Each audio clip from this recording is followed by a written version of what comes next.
ओम ब्रह्म सत्यम सर्वधार।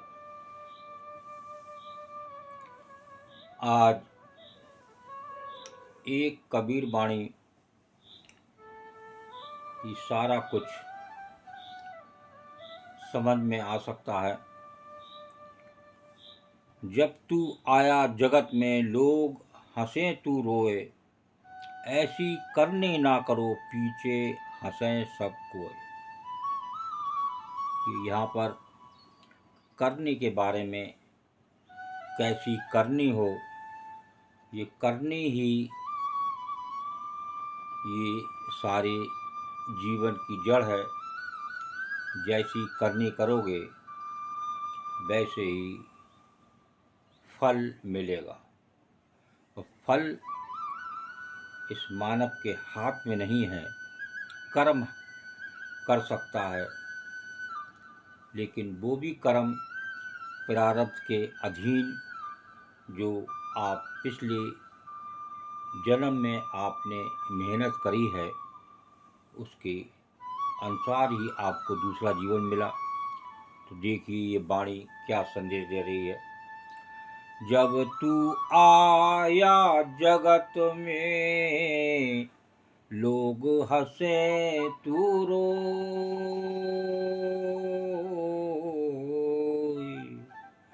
ऐसी करनी ना करो, ऐसी करनी ना करो पीछे हंसे सब कोई कबीरा, पीछे हंसे सब कोई। जब तू आया जगत में लोग हंसे तू रोए, ऐसी करनी ना करो पीछे हंसे सब कोई। जब तू अपनी माँ के गर्भ से पैदा हुआ तो तेरे आने की खुशी में सभी लोग प्रसन्न होते थे। बहुत लोग प्रसन्न होते हैं। कुछ लोग मिठाई बांटते हैं, कुछ लोग दावत करते हैं, घंटे बजाते हैं, शंख बजाते हैं, बड़ा खुश होते हैं। तो यहाँ उसी जन्म के बारे में, जो संसार में ये दुर्लभ चोला लेकर आया है, उसी के बारे में यहाँ समझा रहे हैं संत कबीरदास जी कि हंसते थे पर तू रोता था। जब तू अपनी माँ के गर्भ से पैदा हुआ तो तेरे आने की खुशी में सभी लोग प्रसन्न होते थे, हंसते थे पर तू रोता था। देखिए बहुत सुंदर बात है, समझने वाली बात है। सब तो प्रसन्न हो रहे हैं, लेकिन जो जगत में आया है वो रोता हुआ आता है। अब ऐसी करनी मत करना कि तेरे मरने के बाद तेरे आचरण पर सब कोई हंसे। अर्थात ऐसी करनी चाहिए कि जिसे स्मरण कर सबकी आंखों में श्रद्धा और प्रेम के आंसू भर आए। ऐसे कर्म के लिए कह रहे हैं कि जब तू इस जगत में आया तो रोता हुआ आया, लेकिन संसारी लोग बड़े खुश हुए। उस जन्म पर लोगों ने बहुत उत्साह के साथ उसके जन्म को मनाया, लेकिन जो संसार में आया वो रोता हुआ आया। तभी यहाँ वाणी कर रही है, जब तू आया जगत में लोग हंसे तू रोए। और फिर आगे चेतावनी दे रहे हैं कि ऐसे कर्म मत करना कि जिससे लोग बता रहे हैं कि तेरे आचरण पर सब कोई हंसें।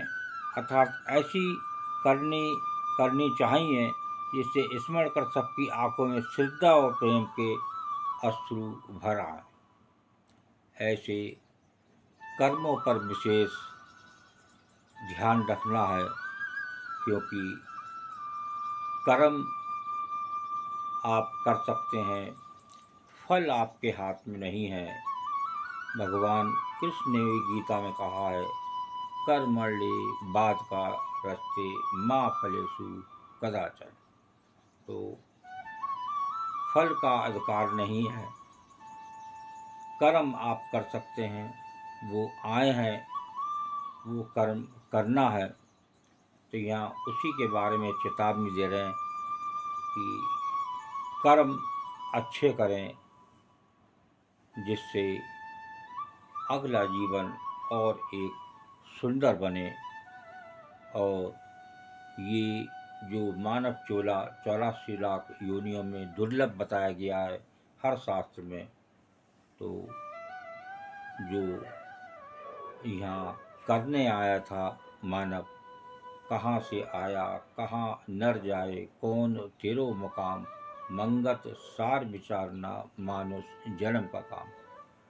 तो मुझे क्या करना था, क्या मैं कर गया, और उसी पर चेतावनी दे रहे हैं सत्पुरुष की, भाई तू रोता आया है और रोता जाएगा, लेकिन कर्म ऐसे करके जा जो बार बार यहाँ इस संसार में आना ना पड़े और ये दुर्लभ चोला आना वसूल हो जाए।